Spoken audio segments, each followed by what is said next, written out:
आणि नंतर खरात प्रकरणी तपास पथकाच्या पत्रकार परिषदेसाठी एसआयटीचे तपास अधिकारी किरण कुमार सूर्यवंशी दाखल झालेत. पाहूया. माननीय पोलीस महासंचालक महाराष्ट्र राज्य यांनी अशोक खरात आरोपी असलेल्या गुन्हा रजिस्टर नंबर 73/2026 या गुन्ह्याचा तपास एसआयटीच्या मार्फतीने करण्याबाबत आदेशित केलं होतं. त्यानुसार दिनांक 20 मार्च 2026 या तारखेपासून तो गुन्हा आणि त्याशिवायचे 10 गुन्हे असे एकूण 11 गुन्हे एसआयटीकडे तपासाला आहेत. सदर विशेष तपास पथकामध्ये तपास अधिकारी म्हणून 2 पोलीस उपअधीक्षक आहेत, जे माझ्यासोबत दोघंही इथं उपस्थित आहेत. त्याच पद्धतीनं सहाय्यक तपास अधिकारी म्हणून 3 पोलीस निरीक्षक, 3 सहाय्यक पोलीस निरीक्षक, 10 पोलीस उपनिरीक्षक आणि 6 पोलीस अंमलदार असं एकूण 24 लोकांचं आपलं तपास पथक आहे. त्यापैकी काही लोक इथं उपस्थित आहेत, काही लोक उपस्थित राहू शकलेले नाही आहेत. अशोक खरात याच्या विरुद्ध नाशिक आणि नगर जिल्हा या दोन्हींमध्ये मिळून एकूण 12 गुन्हे दाखल झालेले आहेत, ज्यामध्ये अशोक खरात आरोपी आहे. या 12 गुन्ह्यांपैकी 9 गुन्ह्यांचा तपास हा एसआयटी करत आहे, 2 गुन्ह्यांचा तपास अहिल्यानगर पोलीस करत आहेत आणि एका गुन्ह्याचा तपास नाशिक शहर पोलीस करत आहेत. आणि अशोक खरात विरुद्ध नसलेले मात्र या विषयाशी संबंधित असे 2 गुन्हे दाखल आहेत, त्या 2 गुन्ह्यांचा देखील तपास एसआयटी करत आहे. त्यामुळे 9 गुन्हे अशोक खरातच्या विरोधातले आणि विरोधात नसलेले पण संबंधित असलेले 2 गुन्हे असे एकूण 11 गुन्हे आमच्याकडे तपासाला आहेत. गुन्ह्यातील आरोपी विरुद्ध दाखल केलेल्या गुन्ह्यांपैकी आमच्याकडे असलेल्या गुन्ह्यांपैकी 8 गुन्हे हे महिला लैंगिक अत्याचाराचे गुन्हे आहेत आणि उर्वरित 3 गुन्हे हे फसवणूक आणि त्याच्यासोबतच अंधश्रद्धा विरोधी कायदा, सावकारी अधिनियम 2014 आणि इकॉनॉमिक ऑफेन्सेसची इतर रिलिव्हंट कलमं याप्रमाणे दाखल आहे. महिला लैंगिक अत्याचाराचे सर्वच्या सर्व 8 गुन्हे आणि फसवणुकीचा 1 गुन्हा असे 9 गुन्हे एसआयटीकडे तपासाला आहेत. आजपर्यंतच्या तपासादरम्यान 30पेक्षा अधिक साक्षीदारांकडे आपण विचारपूस केलेली आहे. साक्षीदारांकडे आणि पीडितेंकडे आपण जी चौकशी केली त्यातून आरोपी हा पीडित व्यक्ती आणि कुटुंबाच्या श्रद्धेचा गैरफायदा घेत होता, त्यांना भीती दाखवत होता, खडे, चिंचोके, रुद्राक्ष, पूजा विधी इत्यादी गोष्टींच्या माध्यमातून त्यांच्याकडून पैसा उकळत होता, महिलांना स्वतःकडे दैवी शक्ती असल्याचं भासवत होता, त्यांच्या कुटुंबियांच्या मृत्यूची भीती दाखवून त्यांना बदनामी करण्याची धमकी देऊन त्यांचं लैंगिक शोषण करत होता. त्याच पद्धतीनं ईशान्येश्वर मंदिराच्या परिसरात अंधारामध्ये हातचलाखीनं स्वतःकडे दैवी शक्ती असल्याचं भासवून समाजामध्ये सातत्यानं अंधश्रद्धा पसरवण्याचं कामही करत होता, असं आपल्याला निष्पन्न होतंय. महिला अत्याचाराच्या संदर्भाने दाखल 8ही गुन्ह्यांमध्ये पीडिता आणि त्यांचे कुटुंबीय हे अतिशय धाडसाने समोर आलेले आहेत आणि त्यांनी फिर्याद दाखल केली आहे. त्याच्यामुळेच आपण आरोपीवरती कायदेशीर कारवाई करू शकत आहोत.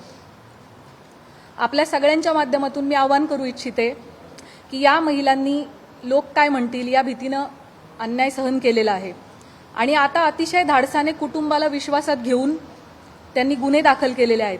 त्यामुळे त्यांची ओळख उघड न करणे, सोशल मीडियावरती त्यांचे व्हिडिओज न पसरवणे, आपल्या मोबाईल्समध्ये असे व्हिडिओ न बाळगणे हे आपल्या सगळ्यांचं नैतिक कर्तव्य तर आहेच, पण त्याचबरोबर माननीय सर्वोच्च आणि उच्च न्यायालयाचे देखील तसे कठोर निर्देश आहेत. त्यांची ओळख गोपनीय राहणे आणि त्यांच्या खाजगी बाबींची सार्वजनिक चर्चा न होणे हे त्यांच्या मानसिक आरोग्यासाठी आणि त्यांचं धैर्य टिकून राहण्यासाठी अतिशय गरजेचं आहे. आणि म्हणूनच न्यायसंस्थेनं वारंवार absolute ban on identity disclosure अशी भूमिका ठेवलेली आहे. अशा केसेसमध्ये पोलिसांच्या पत्रकार परिषदा बाबतीत देखील मर्यादा निश्चित करण्यात आलेल्या आहेत. पीडितेच्या गोपनीयतेचा भंग ज्या समाज माध्यमातून झाला आहे अशा प्लॅटफॉर्मवरून ती माहिती हटवण्याबाबत न्यायालयाचे निर्देश आहेत. पीडिता किंवा कुटुंबियांच्या मुलाखती घेण्यास बंदी आहे. अंतिम निकाल येण्यापूर्वीच आरोपीच्या प्रतिष्ठेला हानी पोहोचवणारे आणि माध्यमांद्वारे चालवणारा खटला, ज्याला आपण मीडिया ट्रायल असं म्हणतो, अशी परिस्थिती निर्माण करणारे किंवा केवळ तर्कवितर्काच्या आधारित वार्तांकन टाळावे असे निर्देश देखील माननीय उच्च आणि सर्वोच्च न्यायालयांनी प्रसारमाध्यमांना दिलेले आहेत. कलम 72 BNS लैंगिक अत्याचाराच्या पीडितांची ओळख उघड करणाऱ्यांना शिक्षेस पात्र ठरवते. अनुच्छेद 21 भारतीय संविधान पीडितेचा जगण्याचा अधिकार, गोपनीयतेचा अधिकार आणि प्रतिष्ठेचा अधिकार यांचं संरक्षण करतं. जुलै 2025 मध्ये मद्रास उच्च न्यायालयाने एका महिला वकिलाचे तिच्या संमतीशिवाय चित्रण केलेले खाजगी स्वरूपाचे फोटो व्हिडिओ तात्काळ 48 तासांच्या आत काढून टाकण्याचे आदेश दिलेले होते. अशा प्रकारची सामग्री रोखणं हे राज्याचं कर्तव्य आहे असं न्यायालयाने त्यावेळेला अधोरेखित केलं होतं. SITकडे असणाऱ्या गुन्ह्यांमधील पीडितांचे आक्षेपार्ह व्हिडिओ जे आहेत, जे प्रसारित झाले होते, त्याच्या एकूण 4650 लिंक्स SITच्या सायबर टीमने, आपली जी टीम आहे 24 लोकांची, यामध्ये 4 लोकांची सायबर टीम आहे, या सायबर टीमचं पूर्ण वेळ कर्तव्य हे होतं की प्रत्येक काही मिनिटांनी काही नवीन अपलोड झालंय का ते शोधणं आणि त्याला रिपोर्ट करणं. सो आपली ही जी SITची सायबर टीम आहे तिने महाराष्ट्र सायबरच्या मदतीनं आतापर्यंत 4650 लिंक्स ह्या डिलीट करून घेतलेल्या आहेत. त्याच पद्धतीने सोशल मीडियावरती आक्षेपार्ह पोस्ट पुन्हा पुन्हा टाकणाऱ्या एकूण 451 अकाउंटला कायमस्वरूपी काढून टाकण्यात आलेला आहे. पीडितांचे आक्षेपार्ह व्हिडिओ प्रसारित केल्याप्रकरणी आतापर्यंत 2 गुन्हे देखील दाखल झालेले आहेत. सदरचे गुन्हे हे सातपूर पोलीस स्टेशन नाशिक शहर आणि कोपरगाव पोलीस स्टेशन अहिल्यानगर या ठिकाणी दाखल असून संबंधित घटकच त्याचा तपास करत आहेत आणि त्यामध्ये आजपर्यंत एकूण 6 आरोपींना अटक देखील करण्यात आलेली आहे. दिल्ली उच्च न्यायालयाने अलीकडेच एका विनयभंगाच्या प्रकरणाशी संबंधित बदनामीकारक स्वरूपाच्या सोशल मीडिया पोस्ट्स काढून टाकण्याचे आदेश दिलेले आहेत आणि आरोपीची प्रतिष्ठा जपण्यासाठी आणि त्याला निपक्ष सुनावणी मिळण्याची खात्री करण्यासाठी न्यायालयानं ही स्टेप घेतली होती. SITकडे असणारे सर्वच तपास हे अतिशय संवेदनशील प्रकारचे असल्यामुळे त्याविषयीची जी माहिती आपल्याला सांगणं शक्य आहे ती माहिती मी आपणास याद्वारे दिलेली आहे. आपल्या सगळ्यांच्या मनामध्ये या प्रकरणाविषयी अनेक प्रश्न आहेत, मला त्याची पूर्णतः कल्पना आहे. त्यापैकी बहुतांश प्रश्नांना स्पर्श करण्याचा मी प्रयत्न केलेला आहे. या प्रकारच्या गुन्ह्यामध्ये BNS सेक्शन 93 BNSS प्रमाणे गुन्हा दाखल झाल्यापासून 60 दिवसांच्या आत आपल्याला दोषारोपपत्र दाखल करणं आवश्यक असतं. आपल्याकडचा या प्रकारचा पहिला गुन्हा हा नाशिक शहरामध्ये 17 मार्च 2026 रोजी दाखल झालेला आहे आणि SITकडे त्याचा तपास 20 तारखेला आला, 3 दिवसानंतर.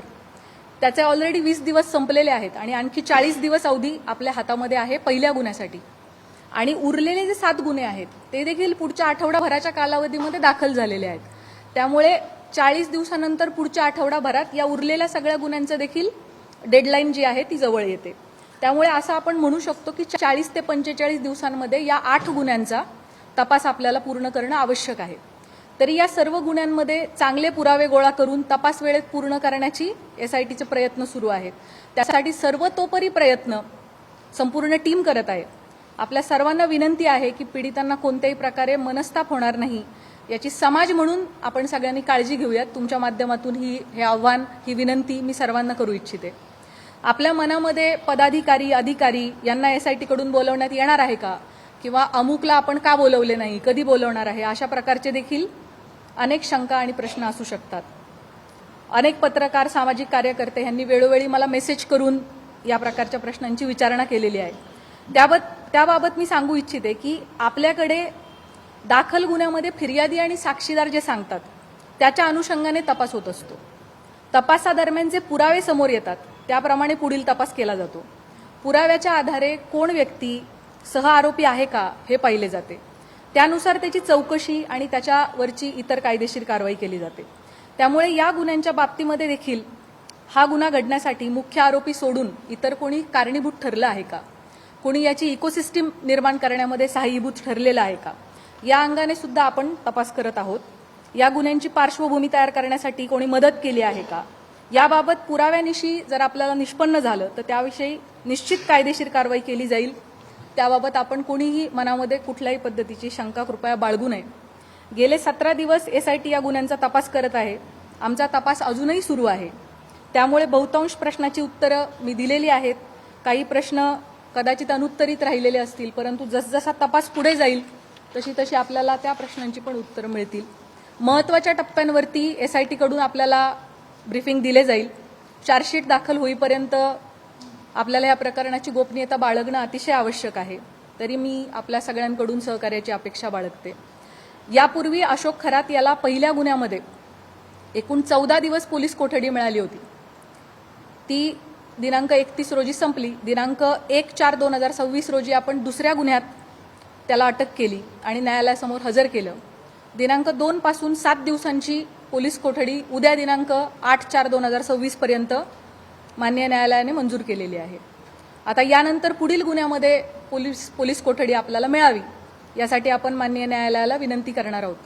या दरम्यान तुम्हाला माहीत आहेच की काही कारणांसाठी आपण VC द्वारे न्यायालयामध्ये आरोपीला हजर करण्याची परवानगी मागितली होती आणि मागच्या हिअरिंगच्या वेळेला माननीय न्यायालयाने तशी परवानगी आपल्याला दिली होती. खरातच्या आर्थिक व्यवहार, प्रॉपर्टीज इत्यादींच्या अनुषंगाने देखील आपल्या मनात भरपूर प्रश्न आहेत, त्याची मला कल्पना आहे. त्याबाबत मी सांगू इच्छिते की या प्रकरणामध्ये ईडीने दखल घेतलेली आहे. ईडीने विशेष तपास पथकाला जी माहिती मागितली आहे आमच्याकडून, ती सगळी माहिती आम्ही त्यांना पुरवलेली आहे आणि भविष्यात देखील ईडीला आमचे पूर्णपणे सहकार्य असणार आहे. भारतीय राज्यघटनेच्या कलम 51(अ) मध्ये भारतीय नागरिकांची मूलभूत कर्तव्ये सांगितलेली आहेत. त्यामध्ये वैज्ञानिक दृष्टिकोन आणि चौकस बुद्धीचा विकास करणे हे आपल्या सगळ्या नागरिकांचे मूलभूत कर्तव्य आहे असं आपलं संविधान सांगतं. या निमित्ताने भविष्यात अंधश्रद्धेपोटी महिलांचं शोषण घडू नये, कोणीही कुठल्याही बंधूच्या फसवणुकीला समाजाने बळी पडू नये यासाठी सतर्क आणि चौकस राहण्याचं आव्हान मी आपल्या मार्फतीने सर्व नागरिकांना करू इच्छिते. अतिशय शॉर्ट नोटीसवर सर्व पत्रकार बंधू भगिनी ह्या प्रेस कॉन्फरन्ससाठी उपलब्ध झालेले आहेत, उपस्थित झालेले आहेत. त्या सगळ्यांचे मी मनापासून आभार मानते आणि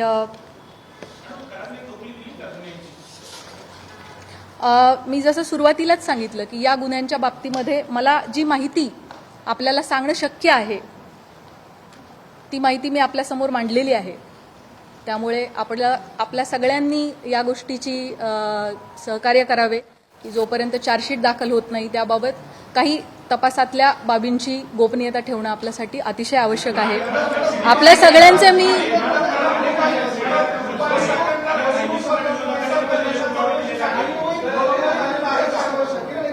मी आपल्याला मला वाटतं ह्या सगळ्या प्रश्नांची उत्तरं मी ऑलरेडी आपल्याला दिलेली आहेत.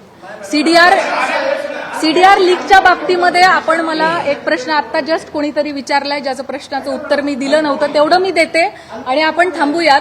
अल्पवयीन यामध्ये कोणीही नाहीये. दुसरा जो प्रश्न सीडीआरच्या बाबतीत याची शासन स्तरावरती चौकशी होत आहे. त्या बाबतीत चौकशीत जे काही निष्पन्न होईल ते आपल्या समोर येईल. थँक्यू. जय हिंद, जय महाराष्ट्र.